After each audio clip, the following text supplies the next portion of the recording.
వి gold trusted gold buyers తాకట్టులో ఉన్న మీ బంగారాన్ని విడిపించి ఈ రోజు ఉన్న మార్కెట్ ధరకే కొనబడును. ఇప్పుడే కాల్ చేయండి. చనిపోయిన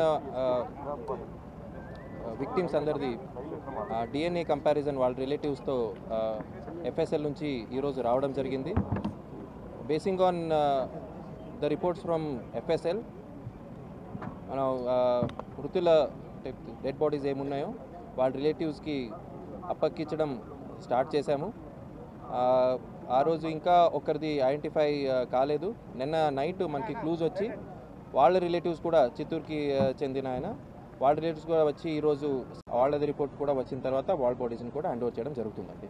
సో ఇక్కడ 19 అంబులెన్స్ అరేంజ్ చేసాము. దాంట్లో ఫ్రీజర్ బాక్స్ ఉంది పెట్టి నెసెసరీ డాక్యుమెంట్స్ ఏమున్నాయో ఎఫ్ఐఆర్ కాపీ, ఇన్క్వెస్ట్, పోస్ట్మార్టము అవన్నీ దాంతో procedure as per procedure we're handing over the bodies to the victim families.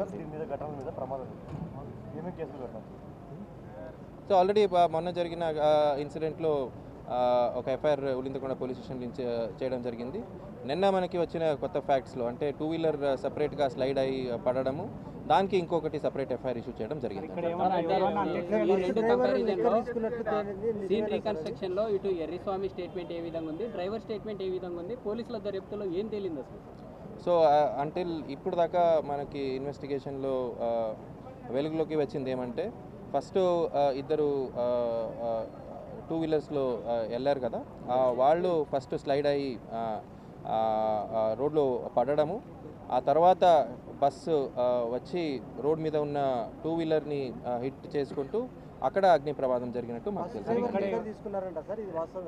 Bus driver అయితే లిక్కర్ తీసుకోవడము వాస్తవం కాదండి. 2 వీలర్ రైడర్ ఎవరున్నారు శివశంకర్, అతనిది ఎఫ్ఎస్ఎల్ రిపోర్ట్ ఈ రోజు మార్నింగే వచ్చింది. అతను ఆల్కహాల్ తీసుకున్నట్టు నిర్ధారణ అయింది. వాళ్ళు స్కిడ్ అయిపడ్డారు అనేది మనకి ఇప్పుడు దాకా ఉన్నట్టు సమాచారం అండి.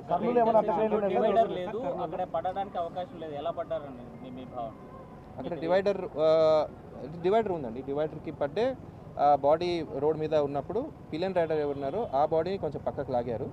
ఆ తర్వాత 2 వీలర్ లాగే లోపల బస్సు వచ్చింది. అంటే జరిగిన ఘటనకి ఎక్కడైతే బాడీ పడి ఉందో డివైడర్ అంటే మన యూటర్న్కి సంబంధించి సుమారుగా 300 మీటర్లు దూరంగా ఉంది. ఆ నేపథ్యంలో డివైడర్ని ఎలా ఢీకొట్టారని ఫస్ట్ 2 వీలర్ వెళ్తున్నప్పుడు డివైడర్ ఢీకొట్టి పడిందండి.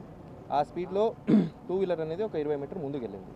ఓకే, సో ఆ బాడీని రోడ్ మీద ఉన్న బాడీని పిలియన్ రైడర్ ఎర్రిస్వామి ఎవరు ఉన్నారు అతను పక్కకు లాగారు. ఆ తర్వాత బస్ హిట్ కొట్టిన తర్వాత 120 to 150 మీటర్స్ మళ్ళీ లాగింది 2 వీలర్ని. అంటే స్టక్ అయిపోయిన తర్వాత బస్తో పాటు until the bus came to halt. So అది ట్రావెల్స్ బస్ కంటే ముందుగా 5 వెహికల్స్ వెళ్ళాయి సార్. ఆ 10 నిమిషాల గ్యాప్లో అవి హిట్ అండ్ రన్ చేయలేదన్న గ్యారంటీ ఏంటి సార్? ఇప్పుడు ఉన్న ఇప్పుడు దాకా మనకి వెలుగులోకి ఇన్వెస్టిగేషన్ ప్రకారమే చెప్తున్నానండి నేను. As of now investigation says that. తర్వాత ఆ బస్సు వాళ్ళు కూడా మన టచ్లో వచ్చారు, వాళ్ళ దగ్గర కూడా వచ్చి స్టేట్మెంట్స్ తీసుకుంటున్నాం. డ్రైవర్ లక్ష్మి ఇచ్చినటువంటి స్టేట్మెంట్ మీకు ప్రాథమికంగా ఇచ్చిన సమాచారం నుంచి కూడా ప్రెస్ నోట్ రిలీజ్ చేశారు మీరు. మొదట బస్సు డ్రైవర్ హిట్ చేయడం మనకి ఎప్పుడెప్పుడు మా ఇన్వెస్టిగేషన్లో ఏమేమి వచ్చాయో అలా అప్డేట్స్ తీసుకుంటూ వచ్చామండి. ఈ రోజుకి నేను చెప్పింది these are the facts as per the investigation until now. Okay, ఏదైనా కొత్తగా వస్తే అగైన్ విల్ బి అప్డేటింగ్.